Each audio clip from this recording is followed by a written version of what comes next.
So if anybody sees over here, this preview doesn't really matter. It's we'll be able to see.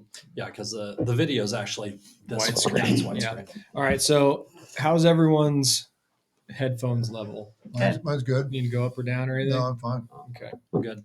We'll be good.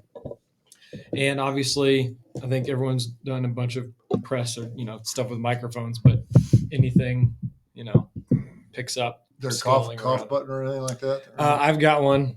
Okay. You just need to do something. We can, but with the 4 mics in here, it's gonna pick up pretty much everything. Okay. But that's okay. Nothing to stress out about. Close, natural. Just Okay. Yep, natural is good. Gonna be good. Okay, you guys ready? Ready. So Listo in Espanol. yeah, we'll do all of our editing and stuff later. We've got a cool intro music and all that stuff. Okay. So Okay. all right, It's surprisingly professional. Right? we've got everything. Why surprisingly? I'm not surprised. We've got You're not everybody surprised? Oh, No, I am.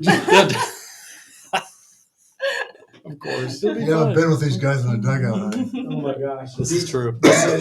You're good, right, on that tape? You're not too far back. You're right there on it. I'm on it. Cool. I'm good to go. All right. Hey, everybody. It is the ABC podcast with DC and BK. We are hanging out with our great friends, John Wathan and Dina Blevins today. Thanks for joining us. Man, welcome, guys. This is super cool to have. All those years of Royals fantasy, here we are. So we're going to do some quick introductions. We'll start with Mr. Duke Wathan here. So former Royals catcher from 76 to 85. Also former Royals manager from 87 to 91, which is really awesome. Oh, yeah. You probably don't remember that, Bobby, but I was in high school. So that might have been like before your time. Actually, Duke, which is really cool. Duke is the first Royals manager that I remember. Right. Coming of age, getting into baseball. Your first one. Exactly. Still holds the stolen base record for catchers at 32. Is that correct? 36. 36 Yeah. in 1982. 40 years ago this Right. year, which is kind of hard to believe. How crazy is that? Yeah. Yeah. It was actually the best year of his life because that's when I was born. Hey, There we go. hitting the zingers in already. There we go. Here we go. One of the best. Right. I just gave my age. But it's Yeah, fine. exactly. That's awesome. Well, it probably could have been more. Didn't you have a broken ankle that I season? did. I fouled the ball off my ankle and was in a cast for a month. I had 25, I believe, in June. Yeah. And the surprising part for all my teammates was that I could hit a ball hard enough to break my leg. I wonder how many times have you used that one? Exactly. But yeah, I could have probably had a few more, but it was nice, and the way it is in baseball today, with nobody stealing bases, it'll probably last quite a while, I would think. Yeah, absolutely. Absolutely. So father, husband, golfer, been in baseball for what, 50 years now? This is my 51st. Holy smokes. 47 with the Royals. They fired me 3 times as a player, manager, and broadcaster. I came back and forth. Tricked them a little bit. Right, through the exactly. years, Yeah, But, that's the only team really that I've always ever wanted to be with. I was with Boston for a while, for just 1 year, California Angels for a couple of years as a third base coach, interim manager after we had a bus wreck and back in the day. And I saw that Yeah. when we were doing some research for this. Yeah. So Buck Rogers, who was the acting manager back then. So were you on that bus? Yeah, Or I was. Really? Yeah, it was funny too because not funny, but he got hurt on the bus ride, and so I took over. But we were coming from New York to Baltimore, and as a lot of clubs did back in the day, they just busted. It was just as easy than go to the airport. Such a short trip, but I guess our bus driver fell asleep. He went up on a guardrail and we went off the road.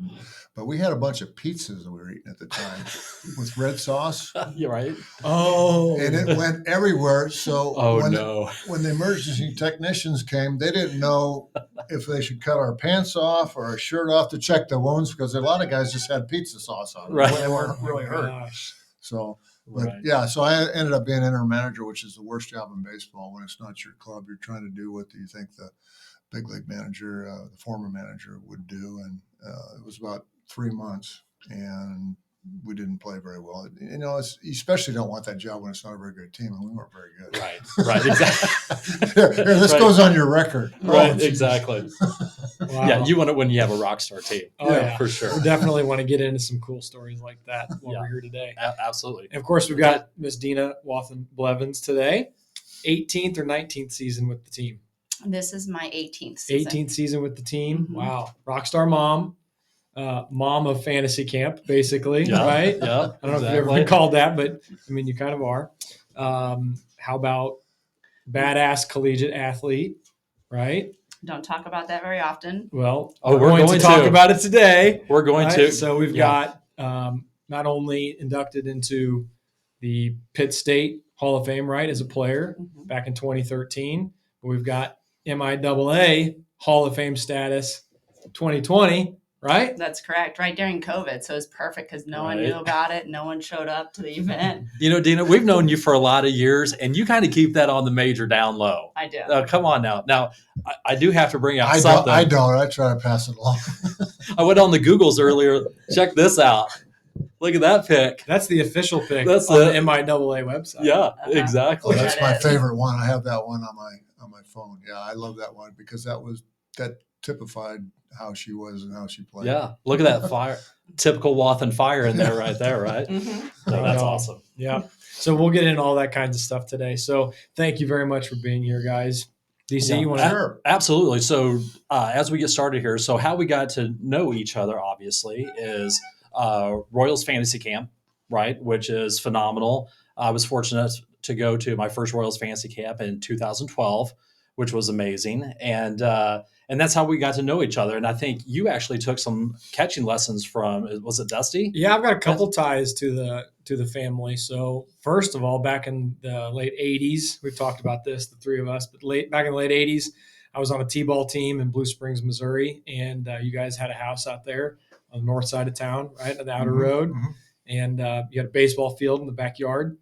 And we had our t-ball practices back there. I texted my mom asking for my coach's name because I mean, imagine you would have had to have known people to allow him on the probably, field, right? Probably. But I can't remember his name. But I remember the sponsor was Snyder Insurance. And Okay. but we practiced on the field back in the '80s, and then in the early mid '90s, I took catching lessons from Dusty. So Yeah. a couple times, and then obviously the fantasy camp tie later on. Right. Yeah, that was a cool spot for our kids to grow up because we had the ball field in the back, a batting cage, a pool, and Right. we always knew where the kids were because everybody in the Right. neighborhood and their friends from all over town would come there and they'd play and swim and everything else. But when they all left to go on their way in life, it went from being a ball field to a place to mow. So that's when we downsized and moved to Lee Summit. Right, exactly. But back in the day, it was the place to be, right? It was you Oh, want to yeah. have the house where all the kids want to come to, Yeah, right? exactly. It was a bragging point for like the kids who got to play on it. It was like I'm practicing on John Wathan's field. Where are you practicing? Right. You're in a dirt patch out Right. on the south side of town. Well, I remember growing up. I mean, there was a number of Royals players that lived in Blue Springs. Like that was the place to be, and we would play different teams out of Blue Springs and stuff, and mentally, you'd be kind of intimidated a little bit with all these guys and their sons playing, the Splitters of the world and the Wathans and all those guys. So it was pretty cool. Yeah, it was neat. We ended up going to Blue Springs because at the time when I got called up in '76, everybody was out there. A lot of them just apartments at the time, and then they eventually stayed for a while and bought houses and then remained out there. And then when the players started making a little bit more money after our group came through, they started moving to Overland Park and Leawood. Right. Got out of Blue Springs. So, but I can tell you a story about Dina talking about her athletic ability. When she was a kid, she was on an all-boys baseball team for several years. And I remember the first time that they saw her, she had her ponytail sticking out of the hat, and the guy, a Goyle, one of the kids said. And they used to call her Wheels. Oh, yeah. She could really run. Nice. And just like her daughters can now, they're unbelievable. Right. So that was kind of cool. The only girl on an all boys baseball Heck team. yeah. That was the start of it. She played basketball and volleyball. I said, why can't you just play basketball and not play volleyball? Basketball, you play the game and you go home. Volleyball, they have these tournaments. Right. Start 8 o'clock in the morning till 10 o'clock at night. You end up having to grill hot dogs and go have beer outside, between Right. some of the games, which that wasn't bad.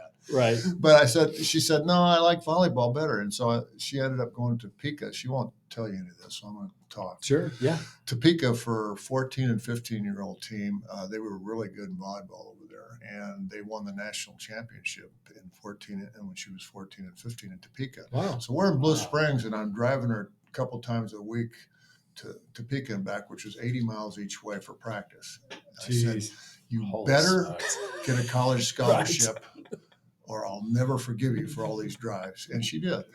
Yeah, I'd say so. Right. I think it worked out okay. I said, you better win a national championship too, which she did. So Right. Pretty it awesome. did work out really well.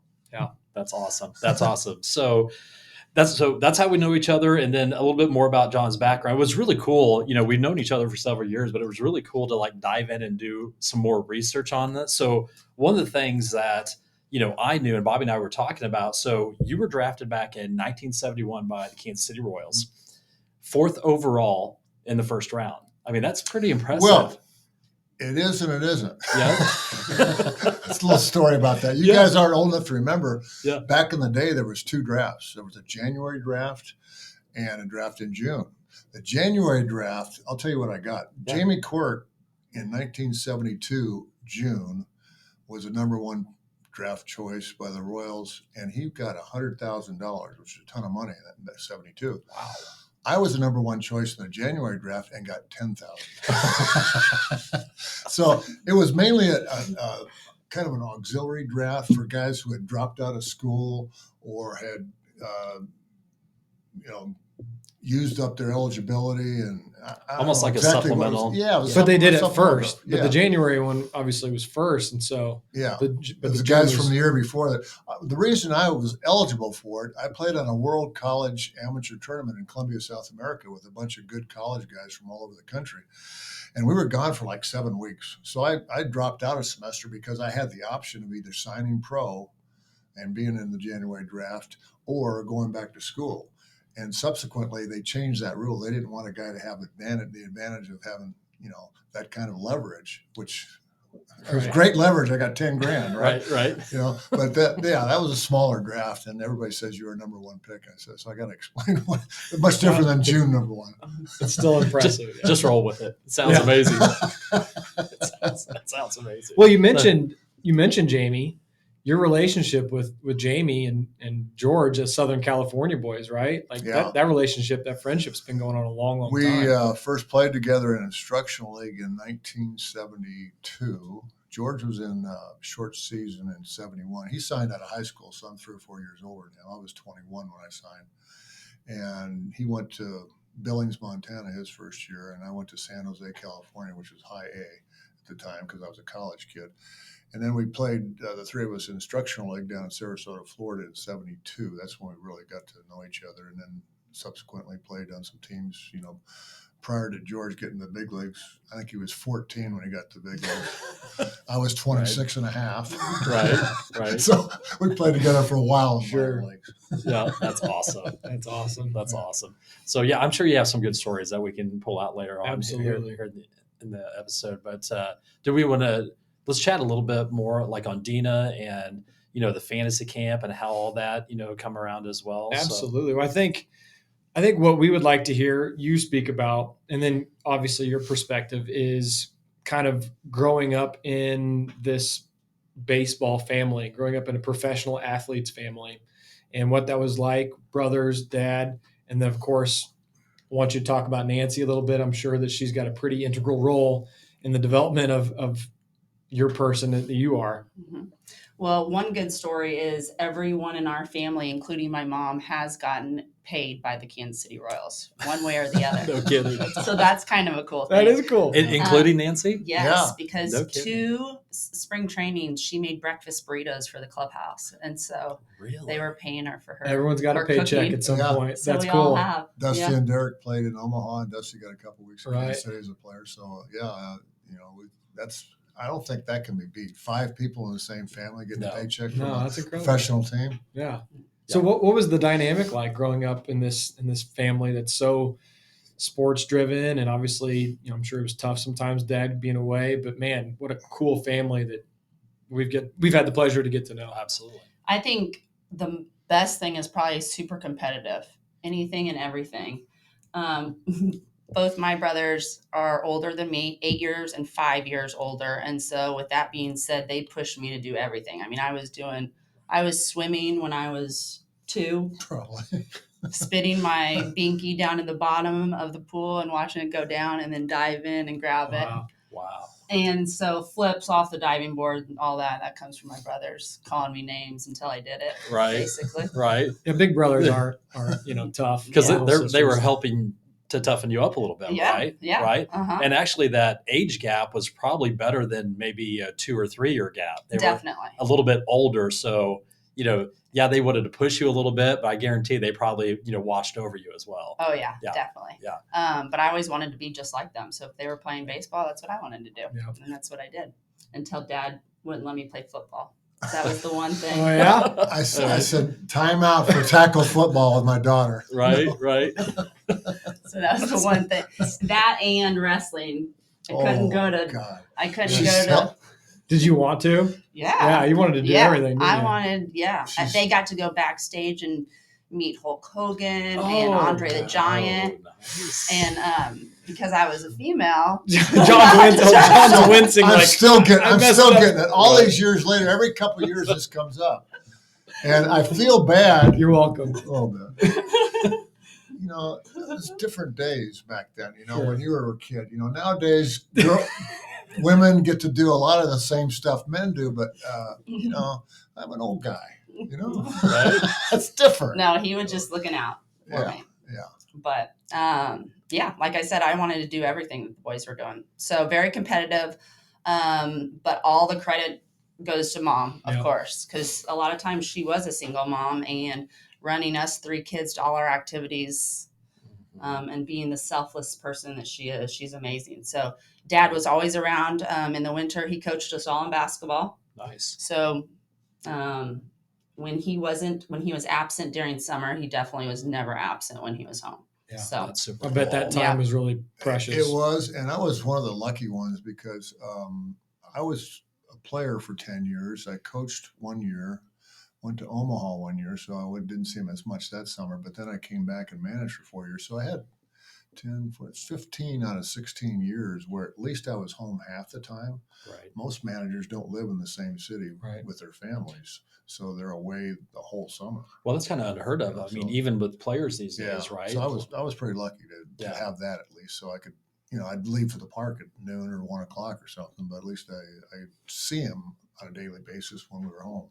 Right. Yeah. But it was different back then too. They had to be at the ballpark, at the games all the time. You couldn't take leave if you had a child or whatnot. He Mhm. wasn't at my birth because Yeah, sometimes Right. back then if you missed a game, then you didn't have a job. Exactly. there was always So- somebody looking over your shoulder. Yeah, they didn't have the kind of rules they have now for a bereavement leave and Right. paternity leaves. And Sure. so, I still feel bad. Nancy's father passed away, and she went to the funeral, and I didn't.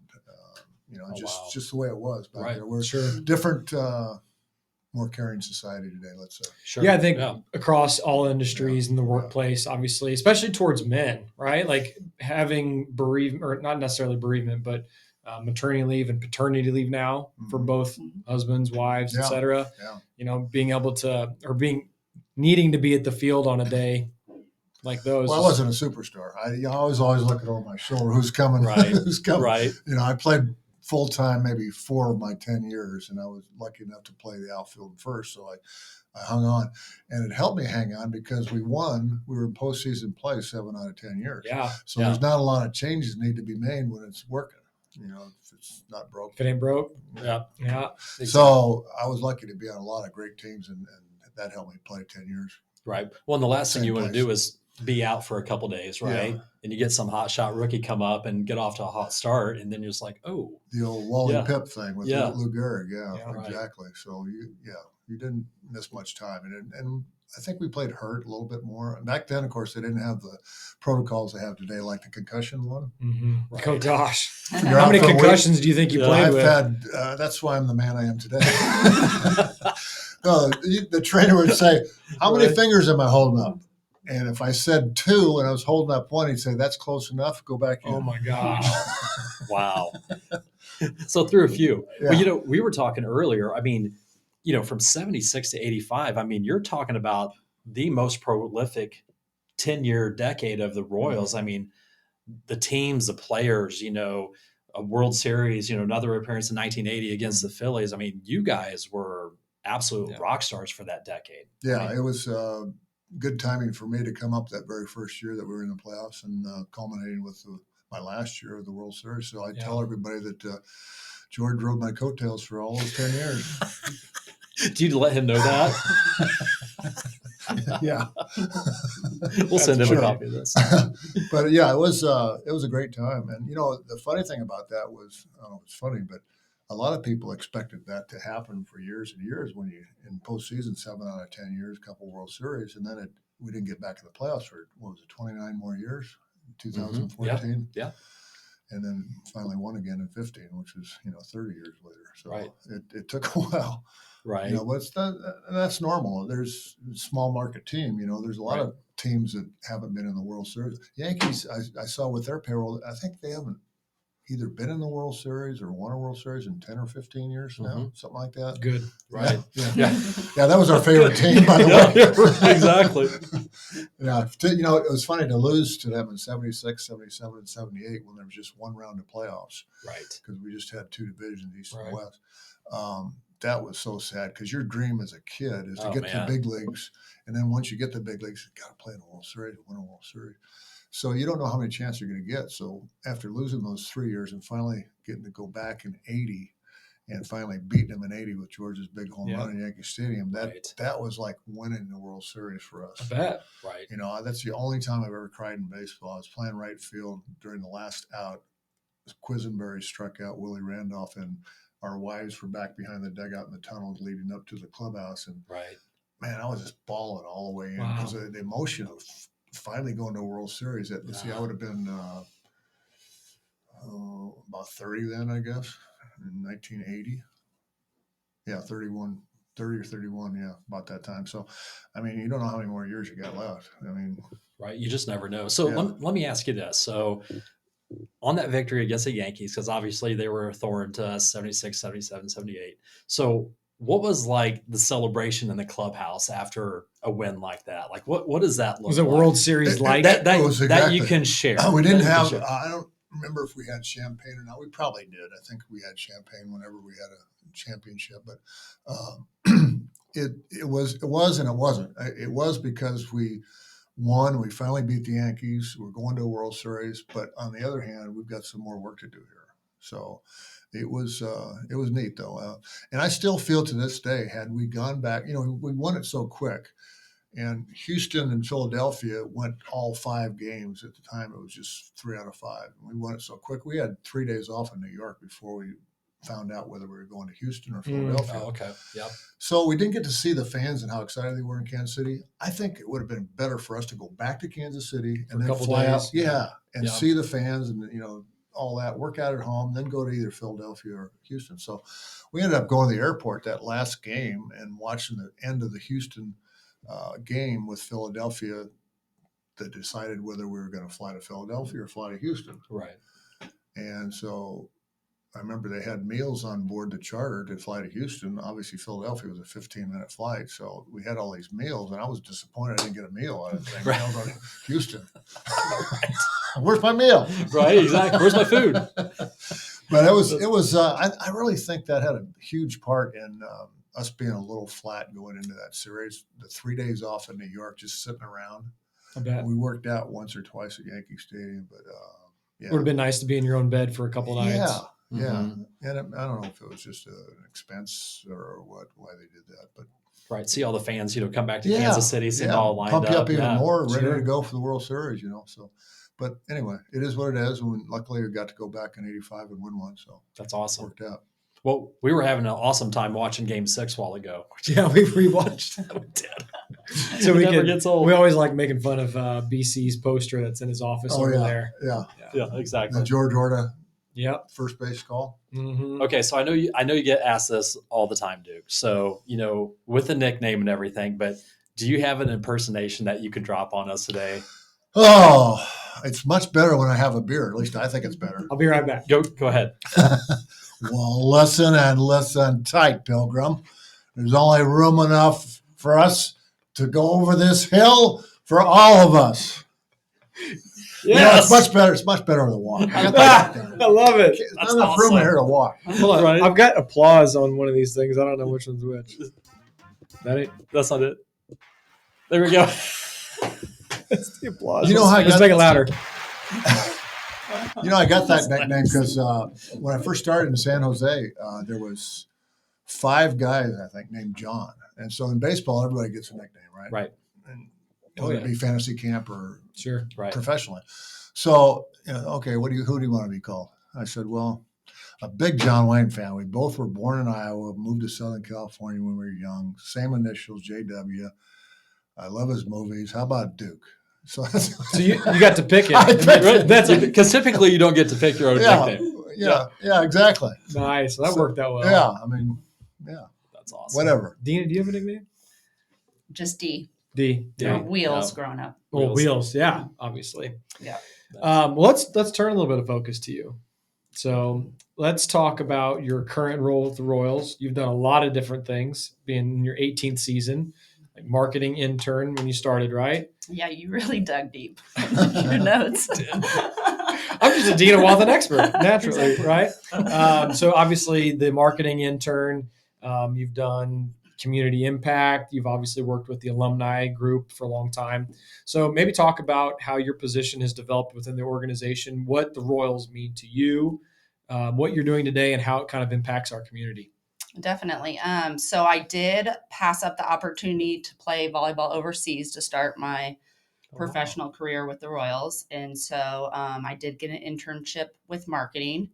They then were doing a huge archive project with all the old pictures. So I got pushed onto that. Took me a lot longer than I think that they thought. Like what did you have to do? Do all the old pictures that are on slides. Yeah. And put them on the computer. Oh, wow. You mean like Just just go old school microfiche Analog type Yeah. to stuff? digital. Mhm. Holy Wow. smokes. Yeah. Here you go, intern. Type in. Yeah, Right. exactly. Evan, as he's filming us, is like, "Yeah, I'm the intern." Yeah, he knows what it's like.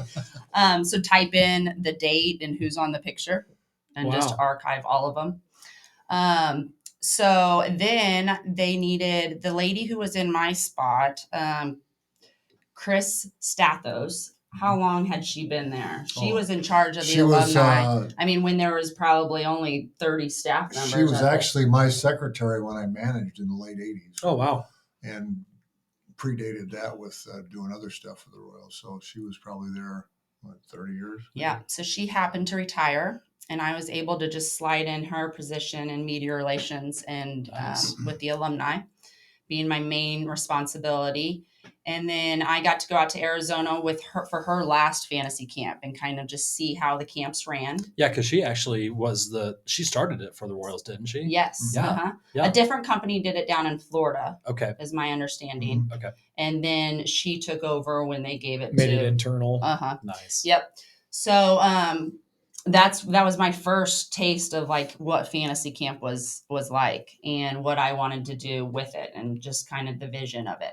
So with that being said, I was full-time in media relations doing game notes, lineups, interviews with the players, all the credentials for media. So I did that Right. for 15 years. Wow. And then switched over to community impact, which makes sense because with alumni being my main role, just getting alumni out in the community more. Right. So under my umbrella is community relations, the Urban Youth Academy, Hall of Fame, and alumni. Okay. It's a pretty big plate.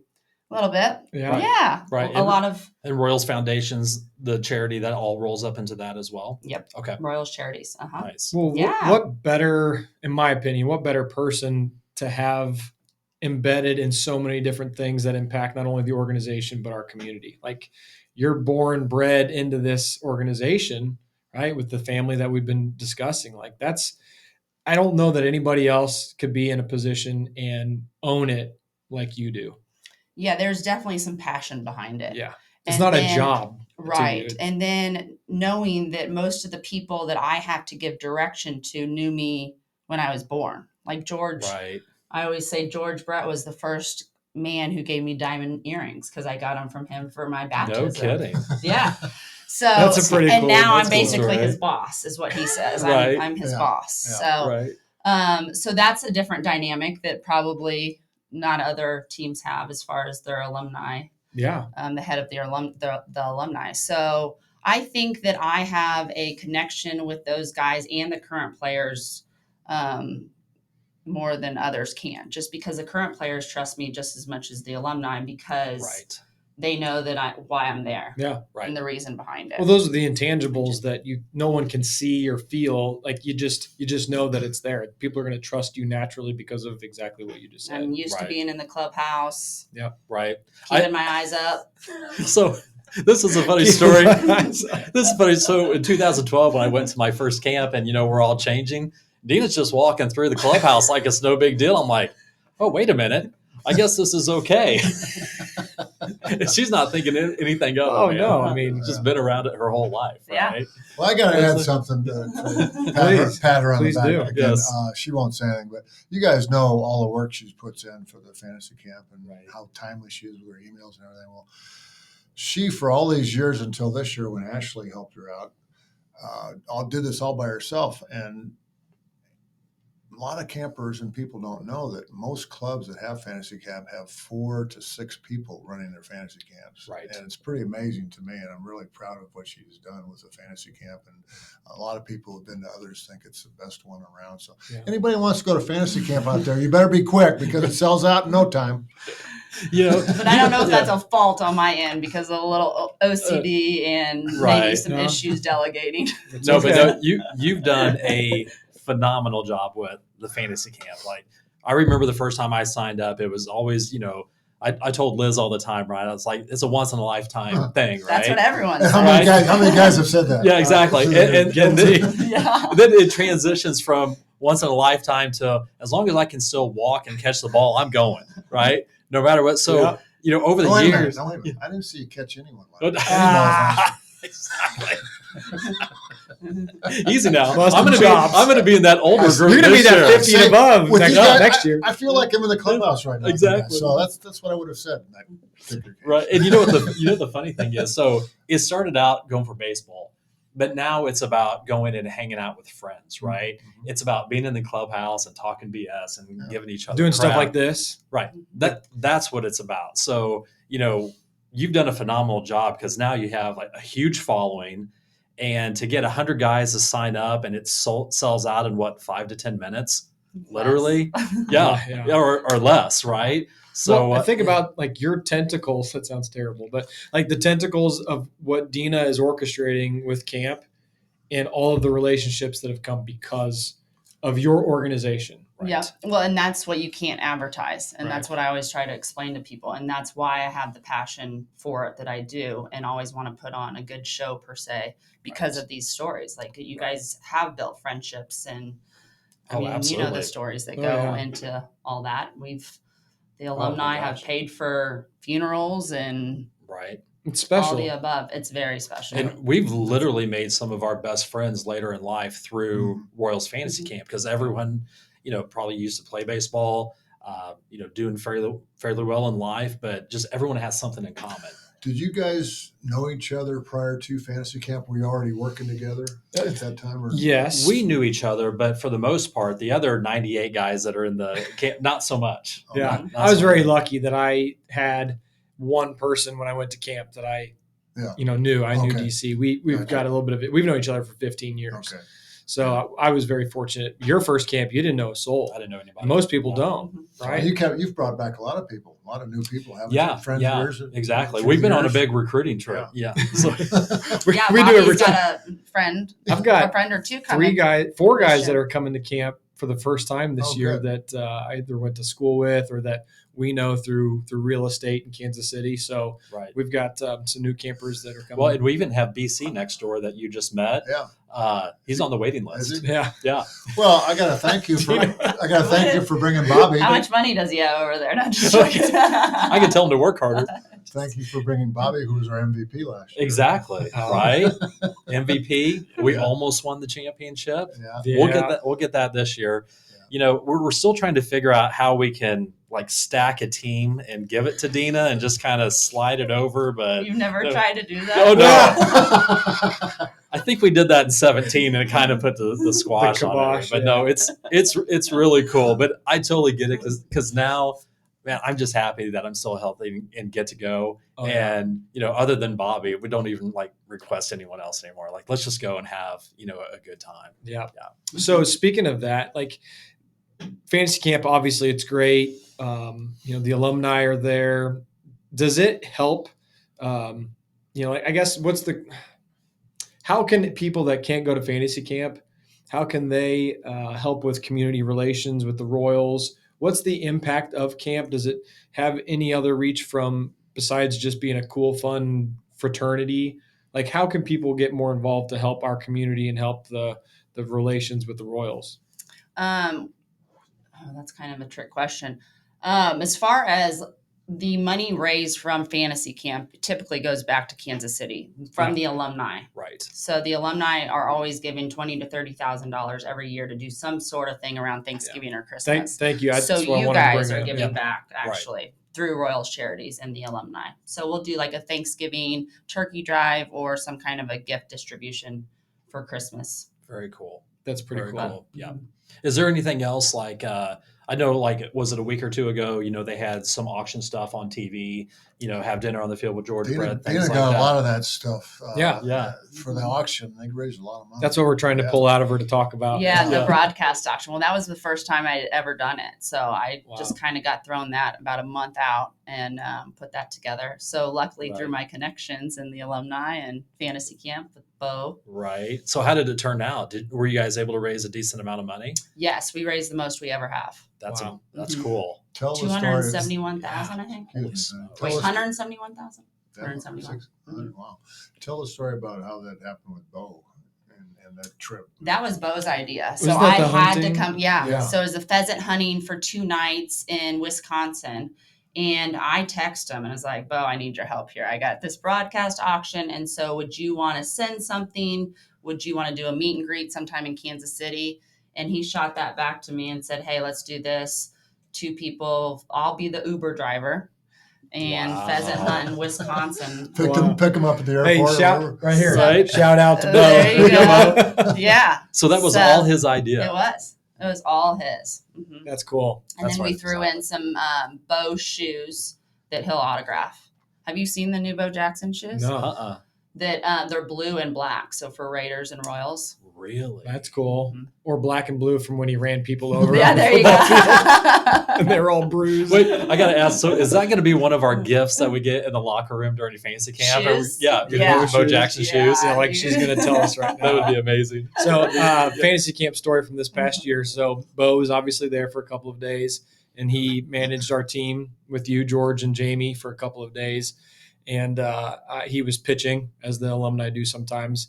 And I roped a double off of him down the left field line, but he broke my bat doing it. Yep. So I had him sign my bat, and it's in that case in my office. That's Yeah. awesome. So, Bo broke my bat, but I got a double off of it.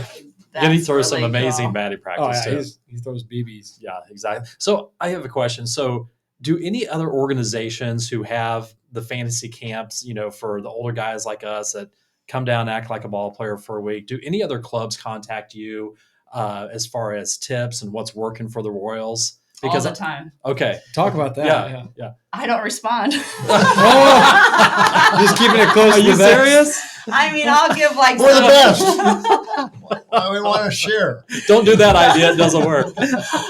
I mean, I want to make ours special, so I don't give all my secrets. That's awesome. Like I haven't ever told anyone about the patches because I think that that's so cool and it's just a selling point. Well, you're on a Oh, yeah. podcast now that's going to be everywhere.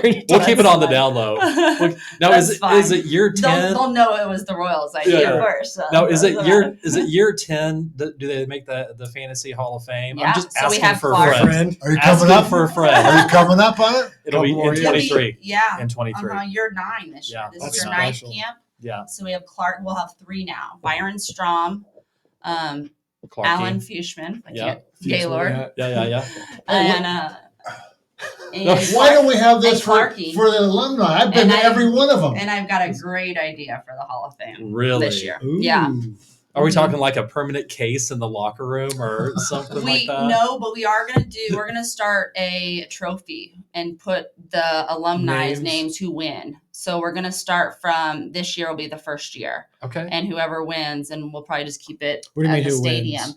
It'll say the team name and the alumni. So like last year was Team Orange, I believe, won. Right. And so it'll be Team Orange, alumni name, and one of those trophies where we can keep a track of. Oh, that'll be They cool. cheated. And They cheated, by the way. We'll bring Right. We'll bring it to fantasy camp every year. That's That'll be awesome. amazing. So we'll do that. We'll add that. And then a little special something for the Hall of Fame guys this year. Cool. That's Well, super while cool. we're on camp, Yes. I'd like Duke to talk a little bit about, we love camp, right? We just work. This is why we exercise all year long, so that we don't kill ourselves at camp for It's a so 5-day true. It period. gives everyone a good reason. Oh, it to. really does. Yeah. It motivates Absolutely. us. Like DC is getting in phenomenal shape right now. We're all getting ready to start throwing. It's our best week of our year, basically. So does it mean anything besides just showing up to hang out to the alumni, or is it something more than that? I really hate it, but my daughter makes me go. You don't have a choice. All right, we're done. Check. No, we always say every year we don't know who has more fun, the alumni or you guys, because it is a blast. I've actually told Dina, I said, because I'm your dad, people think I get to go, because she picks different alumni from time to time. If you ever want to replace me with somebody else, you feel free to do it. I don't want everybody to say, well, you come every year because you're my dad. Right. And she said, no, they want you to come. Everybody likes having you. And I said, really? And so that's kind of how it works for me. If she wants me to keep coming, I like that. As long as I can walk around and smoke my cigars, Heck coach yeah. at third base, I'm happy. Yeah. Have a beer with you guys after the game or whatever. It's great. So we love it. I like it's kind of like how we get on guys in the clubhouse, and it's kind of an extension of what we did back in my day in the clubhouse. Right. It's kind of, you kind of have old thoughts, and we tell stories, sometimes about what happened back in the day, and all that's really fun. Of course, the stories get, more and more. They get bigger. Embellished every year. And right. Some are fabricated, some are real, but there's still good stories, and guys enjoy that. So Right. no, I have a blast there. It's good. You get out of the cold weather, and go out there, and it's a beautiful setup that Dina has out there in the locker room, and the fields are gorgeous. And It's amazing. to watch a little baseball. It's the best thing ever. Yeah. Well, I certainly don't think you're getting any special treatment, because why don't you tell the story of the robes? I'm glad you brought that up. There we go. I talked about that the other night. Which, by the way, was one of the best gifts of all time. Oh, I use mine this know. morning. Stellar. Take the dogs out. It's really stressful though, because now I don't know how to go up from there. So It should've just wore motivates you you. should have wore your We should have robes. worn robes today. Boxing gloves to go with them. Where's Joe Boxing Hales when you need him? I know, right? Yeah. So tell the story of the non-special treatment. Yes. So we got these amazing robes made, personalized with last name and jersey number on the back, fantasy camp logo, the whole thing. I put the order in months in advance, and we go to camp, start handing them out, and everyone's like, where's Duke's? Where's Duke's? And I'm like, I ordered it. For sure I did. Right. And then I looked back at my list, and he was the only one that I hadn't. 120 persons, people, alumni, campers, and I'm the only Dad's one. the only one that didn't Sorry, get it. Dad. Yeah. Sorry, Dad. And so we have the kangaroo court that we always have, and I write her up. I'm trying to get her to pay $20 or $10 or something for Right. messing up, not having my robe there. And Mayberry's a judge, and John wants to come back every year, obviously. So he's going, Right. oh, I don't think we can do that to Dina. And she just made a little mistake or something. And that's about gavel down, no fine for Dina. and that's about the That's only when I time you'll took see my sympathy hat out of over, John. threw my hat down. Uh-huh. That's hilarious. That's awesome. Is that going to be a special presentation at this year's camp? No, he got it for Christmas. Right, yeah. I actually got it pretty quick after Yeah, camp he was did. over. It That's came cool. quick. And I wore mine all the time, too. Not this Right. time of year too Yeah. much, but in the winter, yeah, you bet. No, that's super cool. Yeah. Do you ever get requests? Do you get like several requests from other alumni from the Royals that want to come, but it's just booked or whatever, kind of like campers? Yeah, that's- definitely do. That's the hard part, is having to turn down some alumni, some great alumni. But I was going to say, with that being said, with the older guys wanting to come back to camp, now we have Gordo, DeJesus, Right. Buck, and with them wanting to come back and Heck yeah. finding so much fun and interest out of it, like that's, I think, goes a long way. That's pretty any cool. Any bombs you want to drop on any surprises for this coming year?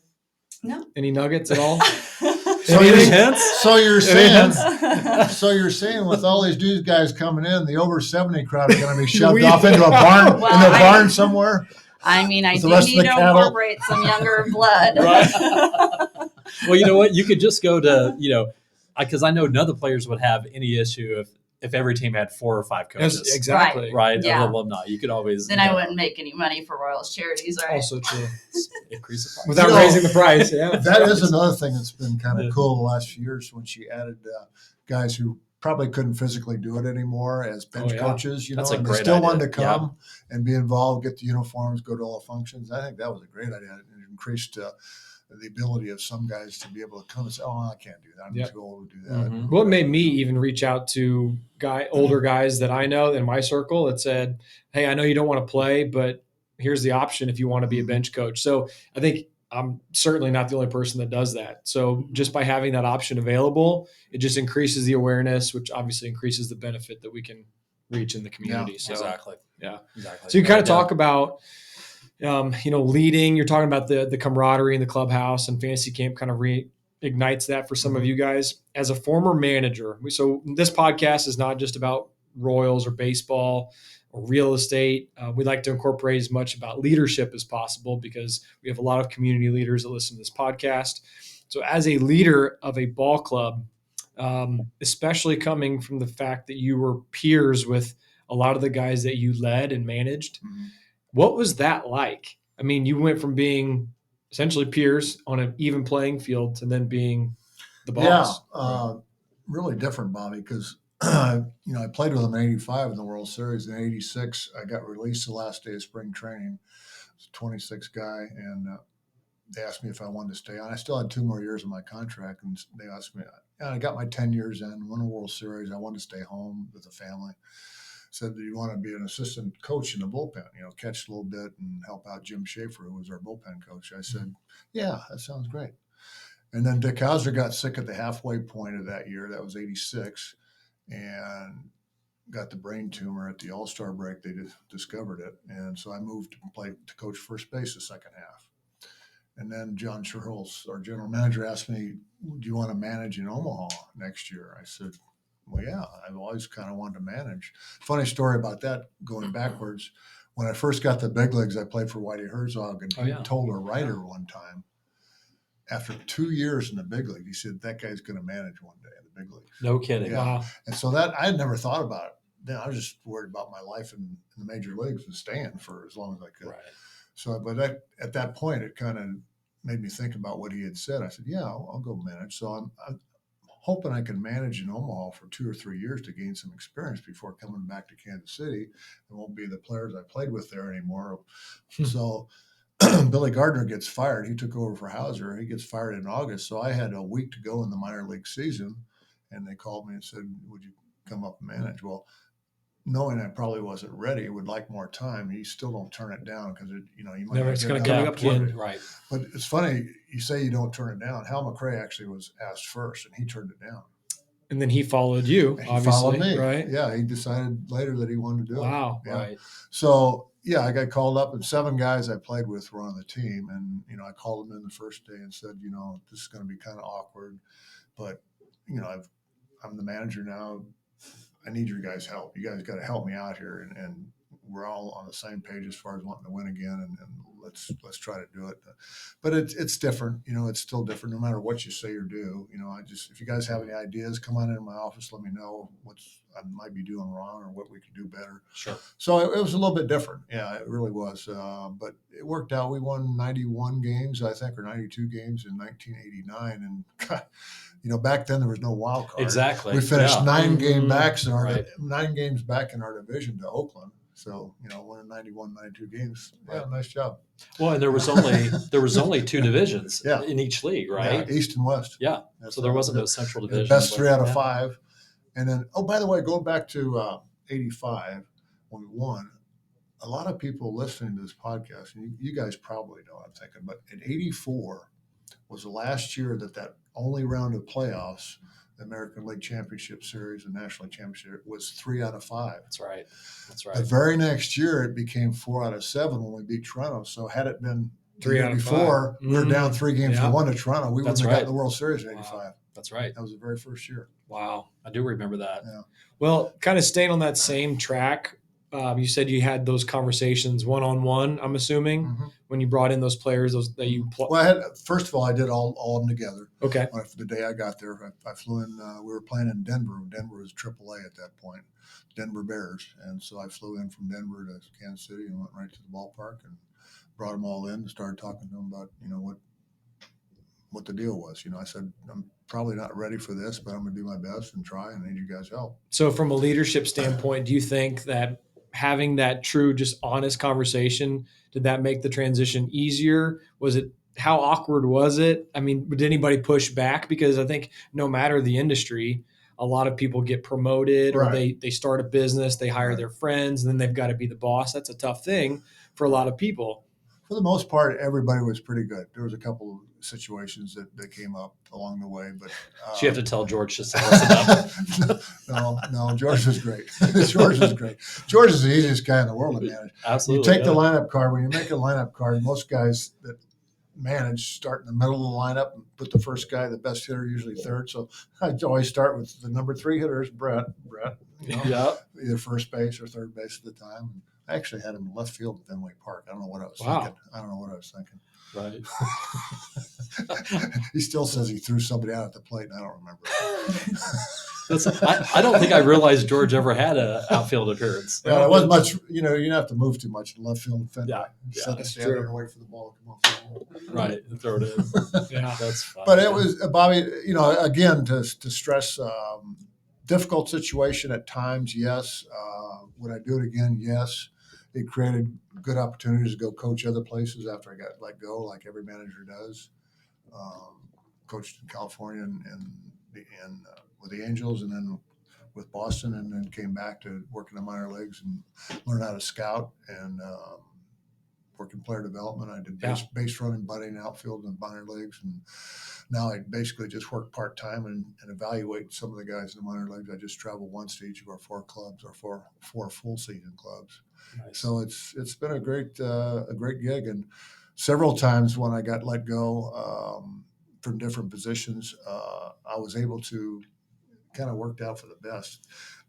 Dusty, when 1990, it was 94, I think, when he was playing Legion ball his last year at Blue Springs. I didn't do a whole lot that year. It was 95 for Derek. I'm sorry. I did like TV games, 10 TV games, and that was it for the year. So Derek, I got to see play all his Legion ball all summer and coach third base for Legion. Cool. That's cool. And in the rest of 91, after I got fired as manager in May of 91, well, that's another thing. If you get fired from managing, you might get fired early in the year so you can enjoy the summer. So it's the end of May. Right. Leadership 101. Get fired early. Yeah. Because you still get paid, right? Get paid early and take the rest of the summer off. As a matter of fact, I was coaching third for Dusty then, my oldest, the Legion ball. Got to see 60, 70 games coaching third. And I guarantee I'm probably the highest paid Legion manager, American Legion manager. That's awesome. That's awesome. That's awesome. Hey, speaking of which, I hear there's an opening in Philadelphia. For who? My son, who's coaching third there. Yeah, Yes. that'd be great. Yeah, right. That would be cool. That'd be super cool. He interviewed for it originally when Kapler got the job. He was number 2 behind Kapler. Okay. Kapler got fired, went to San Francisco, and they brought in Girardi. So there'll probably be an interview process unless Rob Thompson, who was a bench coach, who took over, unless he does a tremendous job and they finish strong, he might just get it without an interview system. Right. Right. Interview process. So I don't know if Dusty will get an opportunity or not, but he's been interviewed by Texas also, and hopefully he'll get some more chances. Sure. That's pretty cool. Well, Dina, I mean, with leadership, right? You've managed, you've led people too. What are some kind of leadership 101 tricks of the trade that you'd like to share with people and in your position? And shout out to Ashley right? She's The huge. best. She's awesome. How big and, a help is she? She's amazing. Right. Yeah. And then her background was softball. She played Mhm. at KU Right. softball. So that always helps when you know the game a little bit. Right. Yeah. Exactly. Mhm. Because I know everyone loved her down there. Yeah. Yeah. And taking a huge piece off your plate as well. Yeah. Mhm. Yeah. Yeah. Well, and I think that goes to the leadership, right, Bobby, is, having someone that you can coach up, train, offload, some stuff off your plate so you can, do, better stuff, or not even better stuff, but frees you up to do things for the camp and make it better over time. Grow right? it, yeah. Yeah. One thing that I think for sure is honesty. And then another thing you'll never hear me say that she's under me. So Right. to me, that doesn't matter. We're on the same playing Same team, field yeah. and we're on the same team. Yeah, I think that's So- good. We say the same types of things. No one works for us. We all work with each other. Mhm. No one's an employee. Everyone's a team member.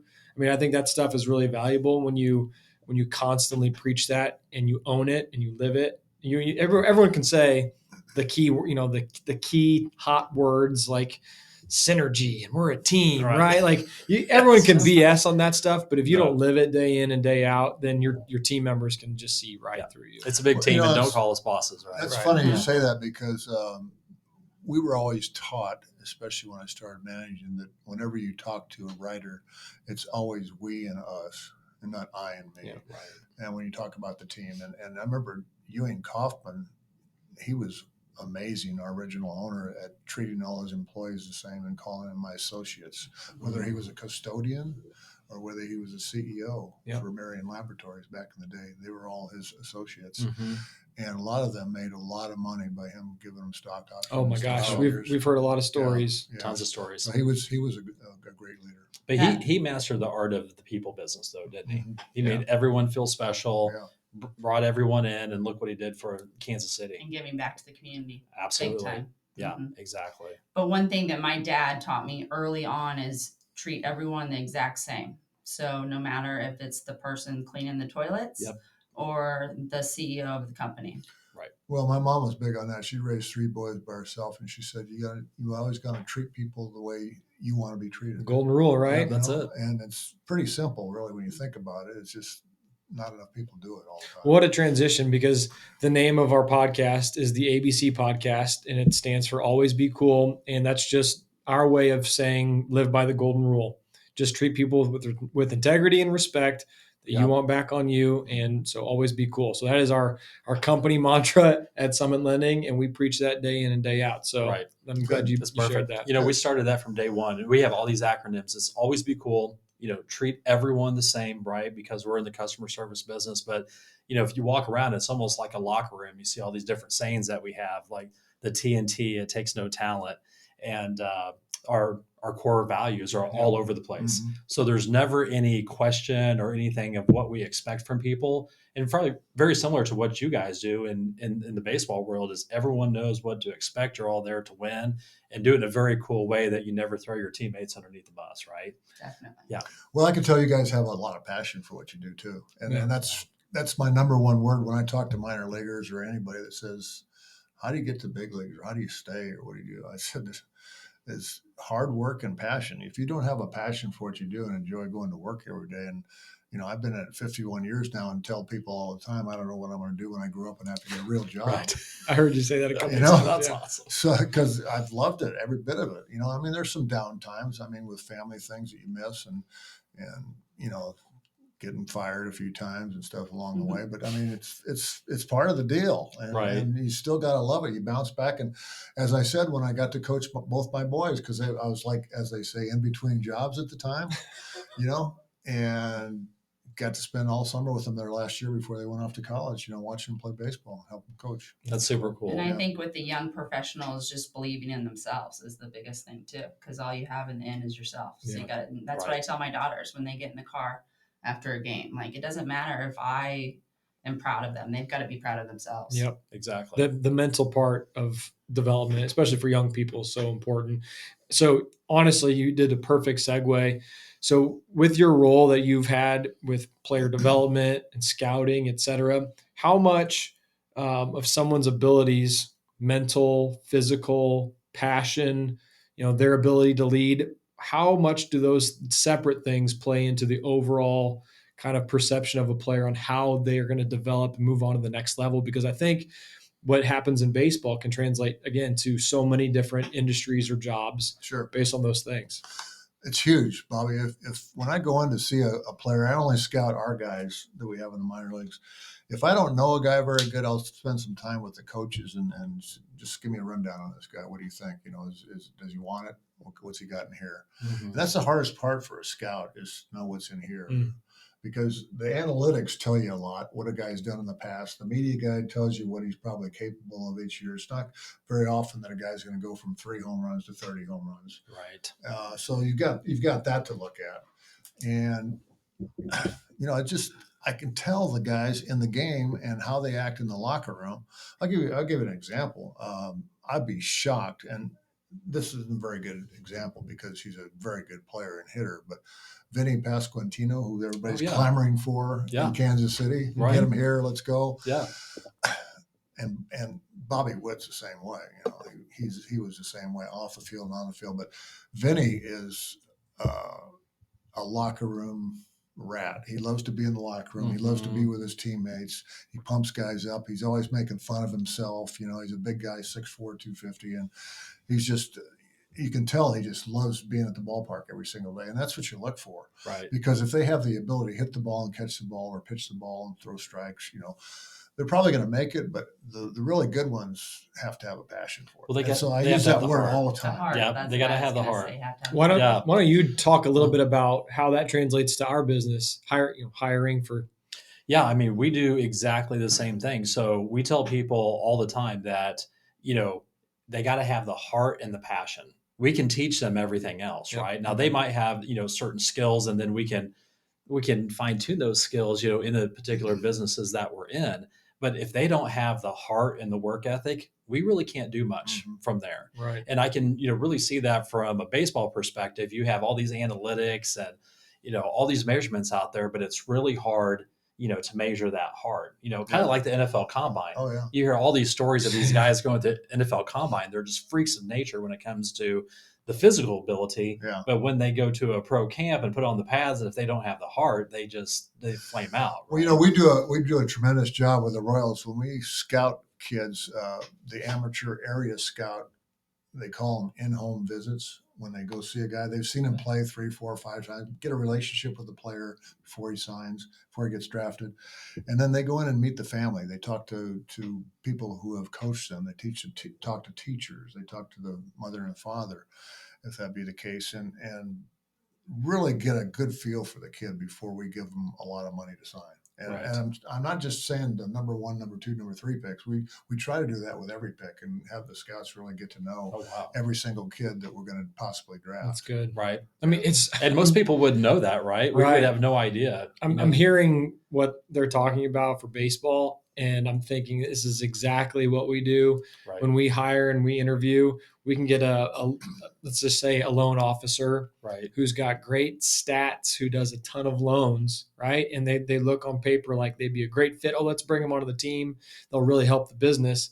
But they might just be a giant jerk. It's not a culture fit. They don't have the heart, and they just think that they're better than everybody else. Exactly. So therefore, we completely stay away from people like that. Well, it's exactly what Dina said earlier, right? You can tell everyone about someone how they treat everyone, whether it's the Uber driver, the bus boy, your server, whatever that is. And in our business, there's several rock stars that we've turned away because they would come in and they just wouldn't treat the support staff. Right. How do you treat the first person when you walk into the office? If Patty right. or Sierra sitting at the front desk, if that person's a jerk to the very first person at the desk, they're probably not going to be very good with the rest of the team members. I shouldn't have told Patty I don't like it. I tell you what, if you need a person to go golf with, Patty's a heck of a golfer. Oh yeah, she blows like yeah. Awesome.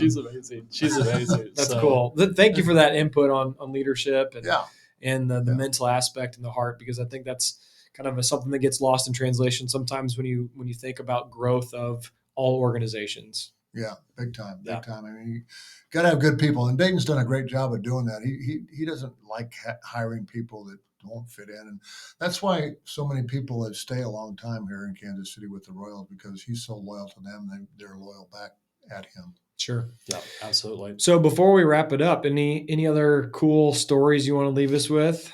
I'd like to hear one story. Yeah. So 1985, Game 6, Mm.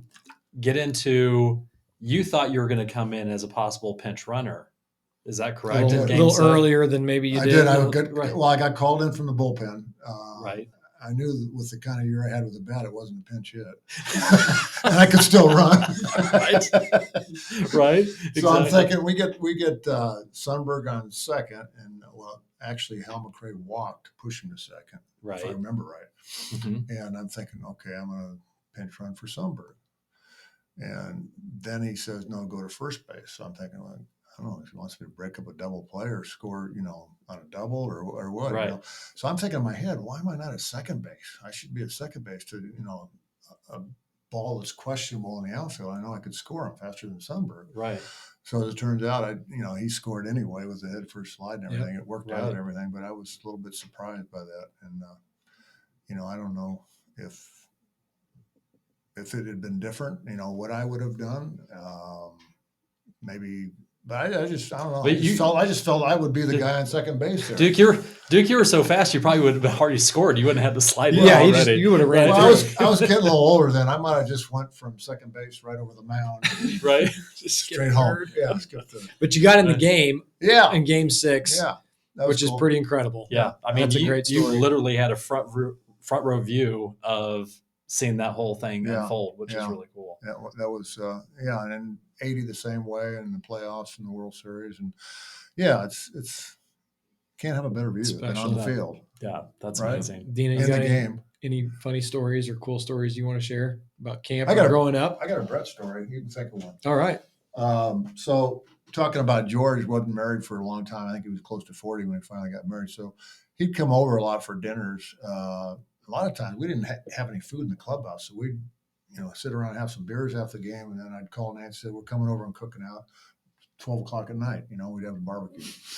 And so Jamie and him Jamie got married kind of late too. I don't know if we had them both over for Thanksgiving, but George was in town for Thanksgiving, not back in California. And so we had him over, and we've got the white tablecloth, and we've got our best silver out. Nancy's got her best silver out. We've got turkey and all the stuff.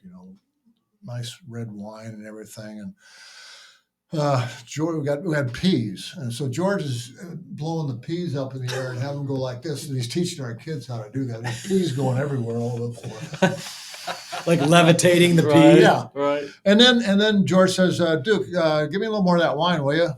He holds his glass like that. I start pouring. He pulls it away intentionally. So I pour it all over the white tablecloth. Oh, gosh. That's my buddy. That's my buddy. Right. I've got him a few times through the years too. That's hilarious. We don't talk about those. Of course not. Oh, that's funny. That's good. Thank you for That's sharing good. that. He used to babysit the boys too. Oh, God, yes, he did. Yeah. In Oakland one time, he was going to go back to his room. One of the rare times probably he's going to go back to his room after a game. Right. And we said, my brother lives in San Francisco. We'd like to go out for a little bit with him. And he said, well, I'll watch the kids. No problem. So we come This back. is George babysitting. Yeah, then in the hotel room, and the boys were probably, I don't know, 4 and 8, maybe something like that, Okay. So we come back and knock on the door, and both the boys answer the door, and he's sound asleep. And the boys are Probably just had a watching bad TV. movie on TV too. I don't Right. know. Babysitter of the year. Yeah, For Right. sure. That's amazing. That's awesome. Dina, do you have any funny stories growing up? Well, I think George was the first guy to get my brothers to chew, if I'm not mistaken. Oh, gave him their first Yeah, dip. And then Yeah, when they're 8 or 10. I recall my parents being out of town, and I was like, the party was going on, and I was like the party favor basically because they were making me chew, and I was like Oh my god. sick Oh, and yeah. vomiting by the night. Yeah. And yeah, so that's what I So was you got your doing, first- like keeping up with the boys. You got your first diamond earrings and your first dip from George Brett. Right. Well, yeah, something like that. might have been Red Man. Role A models. little leafier Role too. models. Wow. That's good That stuff. might be a good way to wrap it up right That's there. good stuff Yeah. right there. What a childhood. Yeah, Yeah. Right. definitely. That's amazing. Well, Mhm. Dina Yeah. and John, thank you so much for joining us today. Really appreciate having you guys Yeah. here. That's Thanks a lot for of having fun. us. Yeah, This is awesome. absolutely. Does this Darren- mean we can stack our team next year? Or no. Maybe. Oh, We'll, yeah. talk. We'll talk off there. Thanks, Okay. guys. All right. Thanks for tuning in, everybody. Check us out online where you can find all podcasts on Google Podcasts and Spotify, and of course on Instagram and Facebook. Awesome. Thank you, guys. See you next time. Thanks. Thank you.